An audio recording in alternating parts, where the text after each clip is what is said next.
Back to Practice has been made possible with support from Allergan, Novartis, and Notal Vision. We'd like to thank our sponsors for their support of this programming. Hello, everyone, and welcome back to New Retina Radio, Back to Practice, resuming care during COVID-19. I'm your host, John Kitchens, and I have really three amazing guests, and actually a first for New Retina Radio. We have three department chairmen or department heads with us on tonight, and good friends of mine. Our subject is going to be focusing on educating the next generation of retina surgeons. Joining me tonight is the chairman of the Department of Ophthalmology at Mayo Clinic in Rochester, Minnesota, Sophie Bakri. We have the ophthalmologist in chief at the Wills Eye Institute in Philadelphia, Pennsylvania, Julia Haller. And we have the head of the department at the University of Chicago, or Illinois at Chicago, Dr. Paul Chan. It is August 25th, 2020, and we are 6 months into the COVID-19 pandemic. There are 23 million confirmed cases worldwide with 815,000 deaths. In the United States, we have 5.7 million cases and 178,000 deaths. Sophie, I'll start off with you. Minnesota has done really, really well with COVID-19, averaging about 400 cases a day. You've had a mask mandate for over a month. How is it that in the face of protests and everything that's gone on in Minneapolis, that Minnesota is actually not just surviving this, but actually thriving in this environment? So great question. We don't know the answer to that. As you know, a lot of the protests were outdoors in the summer, so that could have helped reduce transmission. We don't know how many people were wearing masks during the protests. And remember that the majority of people were probably quarantined indoors during the protests as well. So I think there's a number of factors here that may contribute. And how are things in Rochester? What are you finding in your local environment? Are patients fearful? Are they coming in to see you? Is clinic busy, not busy? What are you experiencing? So during the time that we shut down, we learned a lot about how to operate the clinics safely. And that's not just the whole clinic, but also specifically the Department of Ophthalmology. And I think the message has gotten out to patients, and they've been coming back. We're at over 90% capacity, which is great. We have a mask mandate, and for ophthalmology, we actually tape the mask to the nose, as I'm sure many of you do. And we have hygiene stations everywhere and social distancing. And so far, it's worked out really well. That's fantastic. And as far as your clinics and your OR specifically, are they also at 90%? You know, I would say so. I mean, the thing about the operating room, it's probably the safest place to be because every patient gets COVID tested. Now, if it's an emergency and has to go right away, obviously that's a different issue, but most patients can actually wait for the test results. Fantastic. So I think that's actually given a lot of patients the confidence to come back and seek care. And are you all doing any kind of pre-screening before patients come in, calling patients to get a history? Are you implementing telemedicine in any way? Yeah, so we actually have been doing telemedicine for quite a long time, several years. And during COVID, we just did more of it. So we already had a great system in place. We are part of a very large health system where patients come from all across one or two states. And so we're able to actually work with the ophthalmologists in those health system sites to get some testing and provide care. So that was one of the things that we did. As you know, retina is very, very imaging heavy. So telemedicine does have its challenges. And sometimes, just being able to get an OCT test closer to home can just assist with telemedicine. So you have these areas that patients can go to that are not staffed by doctors where they get the imaging and then that imaging is sent on to the retina specialists, or do they see an actual doctor in their local area? Yeah, they will see typically an ophthalmologist, but if not, then, an optometrist. But they will see someone who can provide, eye care, and that way with reviewing the images, we can get an idea of the amount of urgency as well. Okay. So you kind of triage at that point. Julia, I've been really impressed with how low the rates are in Philadelphia. I think I read 98 cases the other day and 3.4% positivity rate for testing. What has Philadelphia been doing that they've been doing so well with COVID-19? Well, Philadelphia and Pennsylvania in general, I think, have had pretty evidence-based leadership. So that's been good. You know, we've had people who actually listen to scientists, unlike other parts of the country. We have, we were early adopters. So, I mean, we had a huge surge, right? So March 15th to May 15th was when it peaked. We were able to flatten the curve and we were able to get out of it pretty well. I mean, we're still all hanging on by the, you know, waiting to see what happens next. But we've had good, if you walk around the streets of Philadelphia, people are wearing masks, and we've observed careful social distancing. Wills was one of the first, we were with the first hospitals in town to shut down elective surgery in our network, go to just urgent and emergent surgical procedures, but we stayed open. We had screening. We went down to one entrance in the hospital. We had screening, temperature testing, masking, hand hygiene, social distancing, taped off all the, actually in the Retina Clinic, our well-meaning director put that yellow murder tape, murder scene tape, like a crime scene on a whole bunch of the chairs. We're going, no, this is not the right message. But it did the trick. And we have had, and I'm knocking on wood while I'm saying this, we've had 0 cases of coronavirus transmitted either to a patient or to any staff member this whole time. We did about 700 cases in that window from March 15th to May 15th, because we were one of the few games in town in the Mid-Atlantic. So we did a lot of surgery, and a number of reports are coming out of our experience. One of the sad things in retina, well, of course, was that we saw many more macula off detachments than we had before. There was a lot more PVR already by the time people ventured it back. And sadly, we did a lot more retinotomies, and the kind of things that you don't like to do in a primary case were necessary. I have 2 patients. Finally, I'm operating on people who've been at home blind, from, I have one 90-year-old lady who has large cell lymphoma in both eyes and literally couldn't see since March. Finally, A, we're making her diagnosis, so she's going to be treated, and B, she's going to be able to see. But, it's very, very sad.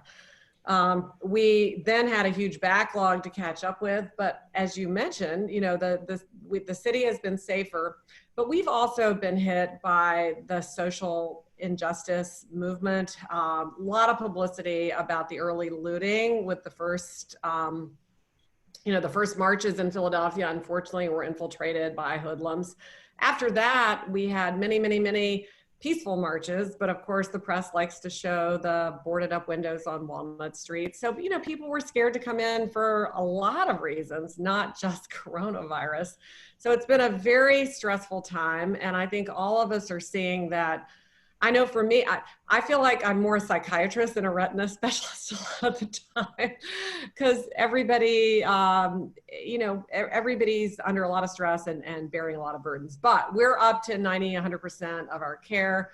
We feel like we're catching up and moving forward, but we're not taking any of the challenges lightly, and we're determined to double down on safety and do whatever we have to do to make it through. What are some of the things that you're doing to maintain the biggest problem, which is the social distancing? Are you allowing families up into the clinic with patients, or they have to come up alone? Are you spreading out your clinic schedules? Are you pre-screening patients? Yes. So, John, that is one of the hardest things. So, people don't like it that patients have to come in alone, or that only one person, we allow one person in with a patient. But, if somebody comes in with a lot of problems, think of the Shields oncology clinic. Typically a whole family and support system would come in with these people who fly in from Kansas with some horrible tumor. It's been heartbreaking, but we have really, really tried to warn people ahead of time so that they don't get all, because a lot of it is preparation and understanding. We've tried to have good signage When people make their appointment, we tell them, we have videos online saying it's not going to be the same. You know, you're going to have to be screened. And we screen people multiple times. So when they call to make their appointment for surgery, you know, when they get their time of surgery the day before, they're screened. When they come back in, they're being screened. I think we're the only place in the country that's not COVID testing routinely. And that's because we are just an eye hospital. We don't have coronavirus wards here, and our surgery is outpatient, and we've been so successful. So we've had zero testing. Now, any surgeon is allowed to test, and we screen, you know, people are screened effectively 3 or 4 times before they come in. When we look at the asymptomatic testing in our our academic affiliate at Jefferson, and I've also stayed on top of this with our sister institutions. I was just talking to Oliver Shine at Hopkins. Their rate of positivity in asymptomatic patients is 0.5%.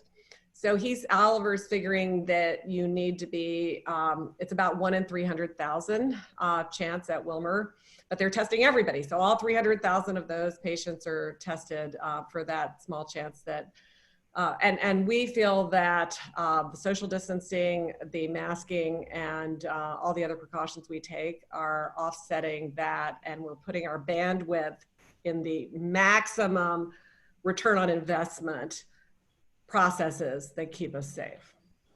So you're not doing testing before surgery? We don't have routine testing. Now, any surgeon who wants to have testing can certainly do it, but we have not put the onus on the hospital. Now, some of our surgery centers, of course, in New Jersey, for example, Governor Murphy has mandated that people get testing. So that's totally screwed up the surgical flow over there. It's made it very difficult.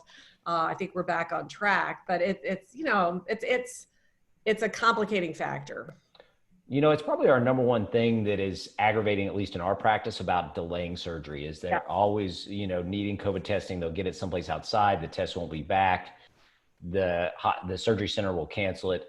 To your second point, which is patients coming with MAC off. Absolutely. And I think the biggest problem is we were available, but their primary eye care providers weren't. And it just shows you how important this ecosystem is of optometrists and ophthalmologists and everything. Because I heard from so many count fingers MAC off detachment patients. I called my eye doctor and they were closed. And so I just figured, you know, I don't go to the ER. So they just went blind. And so we too have had that experience with a lot of MAC off patients coming in 6 weeks after COVID kind of started out. Paul, you're kind of more in the hotbed of things in Chicago. You guys have had a lot of cases there. Also a lot of civil unrest as well. So you kind of are dealing with both of the things that Julia alluded to. Yeah. They just announced a mask mandate and some dining restrictions and things like that. Where are you at in Chicago as far as COVID is concerned? Yeah, so I think it's, you know, we all face very similar stories, you know, in terms of you get this peak, you know, ours was in May, it went down, and then, you know, with the protests and so forth. So there's a lot of activity here in Chicago. We are starting to see an uptick, but when you look at the data, we're not really seeing a lot of deaths associated with COVID, right? So there's an increased number. And I think similar to what Julia and Sophie are mentioning, a lot of it has to do with just the precautions, right? So I think that one fundamental thing that we're learning holistically, all of us, is that we are learning to coexist with this, right? We have to, you know, we can't let it paralyze us, you know, as a profession or even as a society, right? We just have to figure out how to coexist with this. And, you know, obviously, as you know, I have a lot of friends in Asia, and, you know, just learning from them, you know, in Hong Kong and Singapore and so forth, and seeing how they go about, you know, their day-to-day. In Thailand, you know, my mother's in quarantine right now. She can't get back to Thailand. She's actually in Hong Kong for the past 4 months. But they won't even let visitors in without putting them in a military compound, you know, for 2 weeks. And so, Hong Kong's got all issues of its own that are totally unrelated to Corona. Man. Yeah, it's really interesting. So, you know, when you talk about the Chicago story, you know, for us as a hospital system, as an infirmary, you know, as a department, we similarly to Julia and to Sophie, we're continuing to care for our patients, right? And that's the primary goal. And we're continuing to educate our trainees, right? Because that's our mission as well. So I think we've learned a lot during the course of this 6-month period, and we shut it down, right? I go back, I was in the Aspen meeting, I came back March 6th, and I think that is all we've been dealing with since March 6th, right? At least, from my perspective, every day trying to figure out, okay, what do we do, pivoting, implementing new protocols. You're constantly moving to try to manage this, and with the primary issue being safety, right? So how do we do things in a safe manner? So similar to Julia, masks on, right away. Everybody was wearing masks.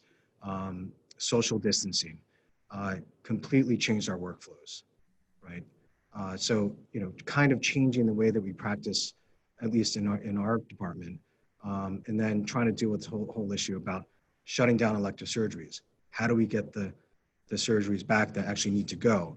And what we're finding now, and I think all of us are dealing with this, is that patients just were waiting, right? And now they're coming back with worse disease. And I think that from our perspective, we have to continue to find ways to care for them, right? And this is where we are. So I think a lot of us are at about 90%, right? And we've, you can't go from 0 to 100, but we've gradually increased our capacity over the course of the past few months. And hopefully we'll stay here. But then who knows, right? The whole issue right now is the uncertainty about what's going to happen. But I think what we do know, we know how to manage it better. We know how to take these precautions.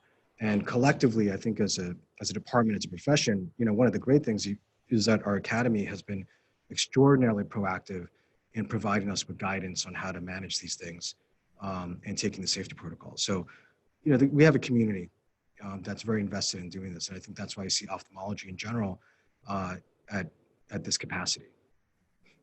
Yeah, you're absolutely right. The thing about elective really annoyed me because there's not much. I mean, yes, occasionally there's some Botox for wrinkles, but really our specialty takes care of very important issues. And I'm so worried about the 80-year-old ladies with cataracts at home who are slipping and falling because they can't see the steps and they're going to break their hip and go right downhill.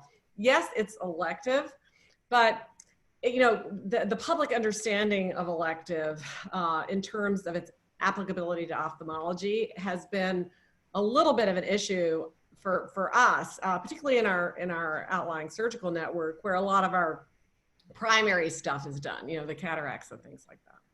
Right. It seems like we just overreacted, and rightfully so. Don't think that I'm someone who's going to downplay this, but I think there was this big fear that we were going to need all of these facilities for PPE and for ICUs and ventilators, and that never really materialized, thank goodness. And I think that fear has passed, and now it's just this grumbling, chronic kind of state of COVID that we just worry about patients individually. Paul, you look like you were going to add. Yeah, no, I think it depends, right? I mean, I think that there was definitely a PPE strain, and I think this was across New York. the country. I mean, New York for sure. Killed. Yeah, no doubt, right? And I left New York 5 years ago, but we actually had Jack Chaffee come on and talk to our department, and it was really interesting. I mean, just seeing what they went through, and that's real. And I think that every department around the country saw what was happening. And even our hospital system, we were constantly monitoring the PPE, right? And I'm sure you, Sophie, and Julia were dealing with the same issues. And now we're at a state where everything is green, which is great. But what if there is another surge, right? What do we do then? I mean, so I'm curious, Sophie, how are you managing the PPE issues? Yes, so I mean, the hospital obviously keeps tabs on PPE and keeps tabs on different suppliers. But I think one has to also consider the availability of our anesthesiology colleagues and CRNAs as well. I think that's a big issue because they're the ones at the front lines, on the ICUs. And so that's one of the reasons why we may have to ramp down if there is what we call a second surge, I guess, combined with the flu, as well as what I understand there to be some national shortages potentially, redistribution of PPE where it's needed. So I just think we have to be, we're ready to ramp down if we need to. We're hoping obviously that we don't have to ramp down as much as we did the first time.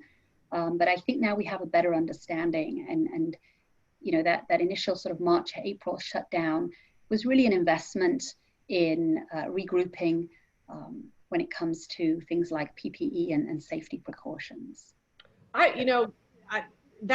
You're absolutely exactly on target. And what Paul was saying a little bit earlier is something that was very helpful to me, which was the information that came out of Singapore and Hong Kong, and then early out of the Mass General, in particular in Boston, where they found that just surgical masks protected the workforce.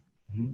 Interestingly, that message was lost in the hysteria because everybody felt like they needed a N95. And Ali Khan at Wills did a survey of second-year fellows, and their two biggest concerns, they said they had a huge high stress level. They had over 50% of them had come into contact with somebody who was COVID positive working in the hospital. This is in the first 2 months of the surge. Their two concerns was, one, they weren't going to get enough cases to do their training, and they were going to finish their second year with, going out into practice, and they were really going to be in bad shape, which I think was a legitimate concern. And number two, if they didn't have ready access to lots of N95s, they were nervous. And that's despite the fact that most of them weren't being exposed to aerosol generated procedures. And most of them, and we know from the data from Hong Kong, as Atul Gawande said in a couple of his New Yorker pieces, really surgical masks for most things are very safe, but everybody still had this incredible anxiety.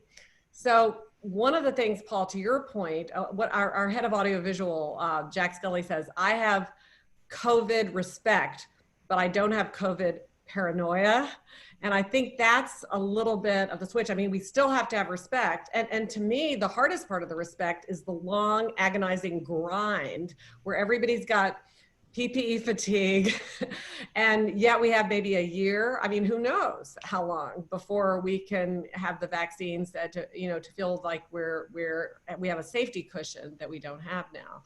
So anyway, I've been interested in the psychology of feeling safe and in the evidence base, and we really got a lot of good information from our colleagues in the Far East, and then also the people who had so much trouble in Boston and New York. And I think that's why Philadelphia's come out of this. I mean, we never ran out of ventilators. We never ran out of, we did really well, but we had a lot of sick patients, but we were able to take care of them. And actually we were over prepared for them. We gave all our ventilators at all our surgery centers to the state. We said, take them, put people on those, put people on our anesthesia machines. You've got them.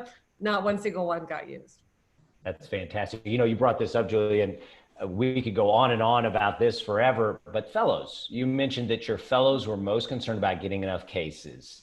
How did they end up? Do you think your second year fellows actually ended up doing well enough as far as cases were concerned by the end of everything? Well, I texted them right before this call to ask them about their surgical logs. So I have it right now.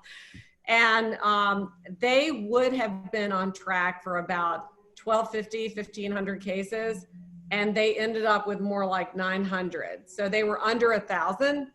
But they felt like that was good. I see Tom Jenkins says he had 771 vitrectomies, 120 buckles as primary, with others as secondary. So I mean, partly because we were one of the few games in town from, New York down to probably Baltimore. We still got through that period. And then we tried to all pass off all the cases in June when we were coming, so they would have a big spurt at the end. So I think they all felt good. And my own observation is they did really well, but it was not as much as they would have normally gotten. Those are amazing numbers. Sophie, how did people do at Mayo? Did the fellows leave feeling competent and getting enough cases? Yeah, so what you have to remember is that, a fellow is with us for 2 years. And really it was just a little bit of a slowdown, a couple of months at the end. And so in the end, I think everybody has done great. It's a much smaller percentage. And I think that, when fellows graduate and they start their practice, most of them are not operating in a silo. They will have, senior partners who are totally understanding of the situation and are more than willing to come in and help when it's a tough case or they need some advice. And that's what teamwork is all about. And I'm confident that our retina colleagues would all help out if there was ever a concern. But, so the question is, how many cases does one need to be competent? Probably just a couple of hundred. I mean, Paul, we wrote a paper about that a while ago when we surveyed. That's when I was much younger. You're both children. So Paul, what is that number? How many do people need to do? And did your fellows get enough cases towards the end here to leave their second year happy? Yeah, this is a really interesting question because, it goes into this conversation of the whole competency issue, right? Which the ASRS is actually actively involved with in terms of metrics and things like that, and the AAPO. And then what's the COVID effect, right? So I agree with Sophie, and I'm sure Julia agrees with this. It's sort of, do numbers matter? And I think it depends on who the surgeon is and who the learner is. And I think to a certain extent, numbers do matter, but I think the fundamental issue is how do we test competency? I'll just sort of share, I don't have a specific number. I'd be insincere if I said you need 250, right? I can't tell you exactly that is a specific number that means you are competent. But I think that the way that we look at each individual fellow has to be in some way measured, right? We have a standard across our profession about, what does it mean to say that somebody is going to be competent as a surgeon, in addition to even medical retina standards, right? What does it mean to be a competent medical retina specialist? I will say, I'll joke about this. Julia is sending out the Wills numbers, and being a Philadelphian and being, kind of a Wills guy because my parents were there. Absolutely. Our numbers are basically. You. Yeah, I know. It's, at Illinois Pioneer, we do very well in terms of our surgical volume. We do complicated cases. That's another thing is like, what's your case mix? But our usual numbers are what Julia's COVID numbers are, right? So that's pretty good, Paul. That's listen, 700 cases, 800 cases, 900 cases, amazing. We're at about like 500 to 600 for each fellow. We have 3 fellows total. So, it's one of these things, and they go out great. They come out well trained. I did the same thing this morning, but I did it with our current fellows. I texted them and said, well, what's your pace right now? And our seniors right now are probably on pace to do about 500 cases, right? But the question is that enough compared to, they're about down 10% most likely is what they're going to be down. And then what happens to the first year class? But this no doubt has affected our practices and our educational enterprise. And it's also affected them from a meeting, grand rounds, all of those things have kind of changed fundamentally. How are your second year fellows, which now is the time when they're going to Academy and ASRS and they're meeting potential, job connections and whatnot. How are they adapting to that? What are you finding, Paul? Are people doing it virtually or are they going in person? Everything's virtual. And I think that this is across the board around the country, right? I don't think anyone's really having a true in-person meeting. People are having hybrid. And I think this is something that a lot of us miss, right? I mean, we miss seeing our colleagues, we miss seeing our friends in person. And, I love meetings as much as anyone. I mean, as much as I love being home and seeing my children grow up, I do think that there is a certain power to being together collectively. And I think John, this, I mean, when we sort of went through the whole Vip Buckle journey, it was because a lot of us met at one of these fellows forums, right? So that spirit, that community that we have in the retina world is priceless. So we'll get it back. Sophie, how are your second year fellows finding job opportunities? A lot of it is virtual. I think more and more people are deciding where they want to live. They're looking for a city that they have family in or that they know very well. And they are just contacting many of the practices in those cities. And I agree with Paul. I think the first meetings are virtual, but once the initial screenings are done, more in-person meetings are happening, obviously in a socially distanced, masked way. But in terms of educational opportunities, I agree, we all miss the in-person networking, and there's just an intangible there. But I think we've learned how to conduct virtual meetings well. I think we now understand that our fellows can learn from great retina specialists anywhere in the world. And I mean, I'm always forwarding them, opportunities to learn. Many have free registration now, with these virtual meetings because of COVID. The Retina Society is starting tonight. Yes. And you know what I love about Totally. Retina Society? It's doing it over multiple days. So it's not saying you need to tune in over the next 4 days to 4 hours of lecture a day. It's saying, okay, we'll do something tonight. Then in a month, we'll do something. Yeah. I'm going to go to, There's so many opportunities. I think we're learning a lot. I think we really are. So how are you guys going to interview your fellows? Are you going to do it on Zoom? And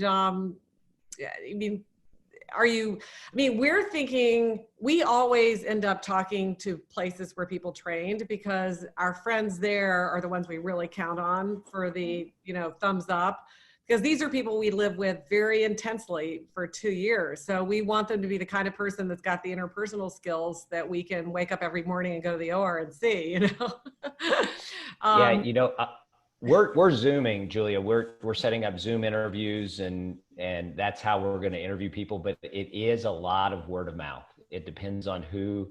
A lot of times it's people who we've trained that their program sent us good people, and they say, "Hey, this is a guy that's just like Drew Somerville. You'll love him." And so you say, "Okay, we'll definitely take this guy then." Sophie, what are you guys doing with that regard? Yes. Are you Zooming? Yeah, I think we actually have to Zoom. I think that they're the guidelines, definitely for residency. And I'm pretty sure I got an email recently about it having to be that way for the fellowship. So Zooming, I guess, is the great equalizer. But I think that being that there's now no cost to the fellows for interviewing, they'll be applying to many more programs. And the question is, are they going to apply to more programs? And then we interview more fellows, right? In which case it's a lot more of everyone's time doing this. But I think that recommendations from people that we know are priceless. And I just hope that, everybody is as candid as I'm going to be with my colleagues when they ask me, for a recommendation. Yeah, I'm honest. But I think it disadvantages the upstart kid, who's just like small program, but doesn't have the network. There are some things that I think are going to be operating here. I'll be interested to see. Some people have said it might actually be better, because you know how sometimes people will just be kind of glad-hander joke tellers, and you end up picking them and then it's a big mistake because they're not solid. This hasn't happened to us so much in the fellowship, but more in residency. Somebody will be kind of a face man when he actually gets there. But maybe that person won't make it because Zoom will demand that we actually look at people more substantively. I don't know. I'm waiting to see. I think it is going to impact, because it's a different thing having somebody walk into a room and talk to you than it is to be looking at them on your computer screen. It's interesting. I'm wondering if having the virtual platform for interviews is an advantage for people who are more charismatic, right? Because I think that I find these, I've been interviewed before on these platforms. You always wonder, I'm on TV and I'm looking at this. You have been? You mean even before coronavirus? Oh yeah, right. We've had job interviews like this. The sort of first pass of an interview in the group setting. So, it's definitely a skill set that you have to learn. And to Sophie's point, and you look really good, Paul. I'm just saying. I think you got a great You got a great backdrop. The lighting is right, back thing. Yeah. No. It's great. What I always find to be of great interest is all those little interactions that the fellow candidates have with other people, because they can put on a great one-on-one interview with us, but I love hearing from our secretaries, Yeah. our techs that are showing them around. Or the fellows go out to dinner with the candidates the night before, and they'll come in the next day and they'll say, don't even waste your time with this person, you know, and you'll go, all right, listen, X them off. We are doing nothing with that person, because if the fellow got turned off at dinner by him, then we don't want to do anything with that person. And we are going to miss that greatly. Interestingly, you guys are all chairmen, so you are responsible for finding residents. Now, you know the people recommending these residents as fellows. How are you doing it with the residency? Sophie, how do you find the best way to discern residents? Because you can't trust the letters and things like that on those med students. Yeah, so first of all, I will just admit that I don't believe any of us have started this process yet. I think we are going to learn a lot through this process. And we're going to learn what is good and what is bad, and what we may want to keep remnants of this for, you know, the post-COVID time. Good point. Good point. So, you know, we haven't done it yet. We're going to obviously do our best shot. Many programs, including ours, have put, you know, virtual open houses, you know, online, live and then online. And then we'll have some kind of open house or event during the interviews, followed by the interviews. And then there's questions about whether you should have a social Zoom room for the fellows to socialize with the residents. You know, how real that is, how authentic it is. I mean, it's debatable. I mean, do you even bother doing it? It just doesn't even come close, right, to dinner with residents. But we're doing our best. And, you know, you're right. We tend not to know the medical students as well as we do the residents applying for fellowship. But again, I think we have to make a lot of phone calls. We have to cast a wide net. We have to use our network outside of Retina even more, and, you know, just do our very best. But the good news is that most medical students will match, and most residents will match for fellowship. So, Julia, how are you guys going to manage that residency selection process, which is so critical for Wills?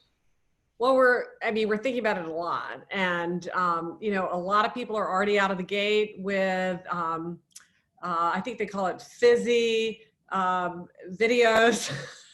And, you know, we're like, quick, get them in. We need to make a video about Wills. You know, let's capture the je ne sais quoi. And that's a disadvantage, because a place like ours is so much about esprit de corps and how much fun the residents are having playing ping pong. And so, you know, if you don't come in and see them, you know, just kidding around together, I think you lose some of that.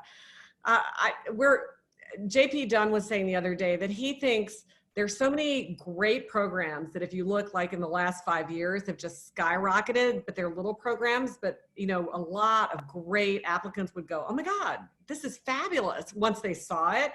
But the buzz is not out there. So he thinks it's a disadvantage for those places. And ditto, I think, for the skyrocketing student from a place where you don't have a lot of connections, you know, because they're places that we've never taken a resident from, but, you know, maybe the perfect resident is out there and we would have taken them, you know, had we. So I worry about that.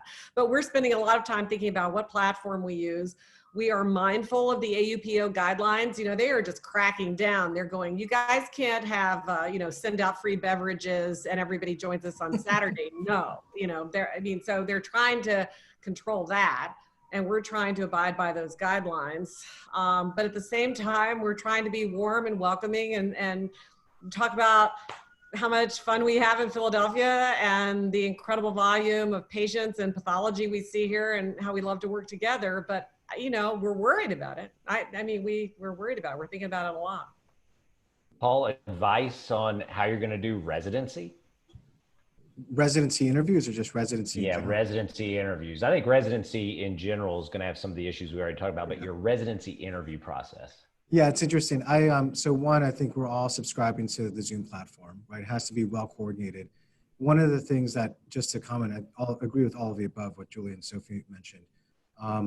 One of the things that we're missing is also the fact that a lot of students go through these rotations, right? You get to understand the culture of the program, which I think really matters. Are you a good fit, and is the program a good fit for you?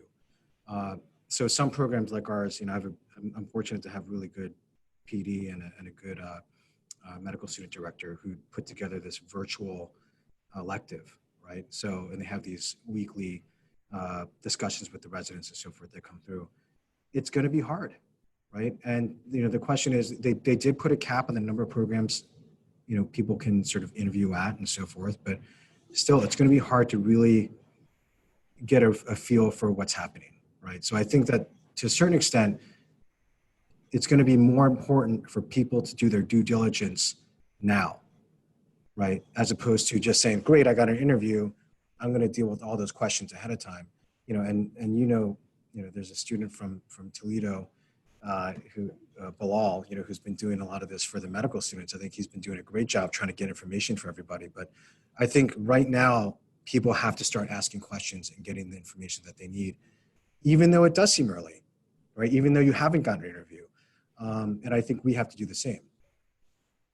No, you're absolutely right. You really do see some go-getters out there, as far as you referred to Bilal, and just others that are standing out even further, from this and finding ways to succeed.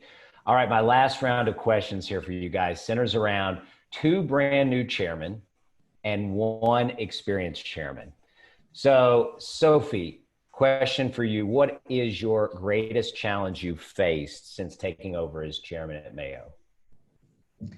So I think that the real big challenge is that I guess I didn't have time to prepare. I was appointed and then the job started that day. And so for my first 3 months, it's been about really catching up, getting data, seeing where our baseline is, and kind of planning what it is that we're going to do and where we need to be, what needs to be done immediately, and what can wait. And really kind of communicate. You've never been unprepared for anything in your life. I'm just saying. That's so true. That is 100%. So I think that's the greatest challenge. It's like, well, the job starts now, and then we start, looking at where our practice, our research, education, where we want to be, and also, communicating, the current state with the faculty. And it's going to be now about, communicating my vision, but hopefully it's not my vision. Everyone buys into this vision, so that we can, really move our department forward. So the 90 days are up, so things should be getting better. That's fantastic. Paul, what has been your biggest surprise as a new chairman? COVID-19. January 16th, I took over as the full-time head, and then 6 weeks later, we were dealing with this. But I will say, we were talking about this beforehand, in the sort of umbrella or the cloud of a crisis, right, or just dealing with this uncertainty. What I think that holistically, what makes a department great are the faculty and the people there. And I've seen this COVID-19 bring people together in a way that, is difficult to do. So I've been fortunate in that sense. I think that I'm very lucky to have faculty that have really come together, who are excellent and outstanding in what they do, but have come together truly as a team to make this to make us prosper. So I'll leave it at that. That's wonderful and positive. And then finally, Julia, I'm going to give you a little bit of a different question. You're in the Hall of Fame of chairmen, 2 young chairmen. What are the pieces of advice that you would give Sophie and Paul as they start out on their career as a chairman? Well, I think you can't communicate enough. And if I had to pick 2 qualities, particularly in coronavirus, that I think are important, they would be 2 qualities that both of these 2 extraordinary young people have in common. And that is 1, empathy. So really understanding when somebody's melting down in front of you, where are they coming from? And both Sophie and Paul are 2 of the most empathetic people I think you could possibly get. And that goes for patient care, but it also goes for managing their faculty. And then second, equanimity. It goes back to Sir William Osler, and he called it equanimitas. And that, in this incredible firestorm, is, I think, an absolutely crucial quality for leadership, to be calm, to be evidence-based, to take a deep breath, and when somebody's panicking, talk them down from their ledge, and also to rally the troops. Paul just saying that he's so proud of the leadership and how everybody stepped up. I mean, that's equanimity. And he's probably had a lot of people melt down that he's not telling us about. but he's putting this wonderful face on it because that is the truth at his great institution overall. And that's the message that he wants to get out. And you know, both of these guys have both empathy and equanimity, and I think it's going to make them really great chairs for the ages. That is a wonderful way to end this. I will have to say, Julia, the only question I have is, why did you not run for president? It would have been such a no-brainer. You would have won by a landslide, but I think you've got enough on your plate. I'd also like to congratulate Paul. I had my check cleared, John. Yeah, Edmund Guy Francis Chan was born on Saturday, and Paul looks way too awake to have a child that was born on Saturday. For those of you that joined us, I want to thank you for joining us. I want to thank Sophie and Paul and Julia. And tune in next week for the next episode of New Retina Radio Back to Practice. Thank you, guys. Thank you, John. Thanks, John. Great questions. Thank you. Great moderating. Thank you, John. Good luck, everybody. Stay safe. Thanks, Julia. Back to Practice has been made possible with support from Allergan, Novartis, and Notal Vision. We'd like to thank our sponsors for their support of this programming. This webcast podcast is intended solely for ophthalmic healthcare professionals and ophthalmic industry representatives. By accessing this webcast podcast, I acknowledge that Bryn Mawr Communications LLC, herein BMC, along with any all third-party corporate supporters of this webcast podcast, makes no warranty, guarantee, or representation as to the accuracy or sufficiency of the information presented in this webcast podcast. BMC, along with any all third-party corporate supporters of this webcast podcast, do not endorse, approve, recommend, or certify any of the opinions or information presented or mentioned. BMC expressly disclaims any and all liability or responsibility for any direct, indirect, incidental, special, consequential, or other damages arising out of any individual's use of, reference to, reliance on in this webcast podcast.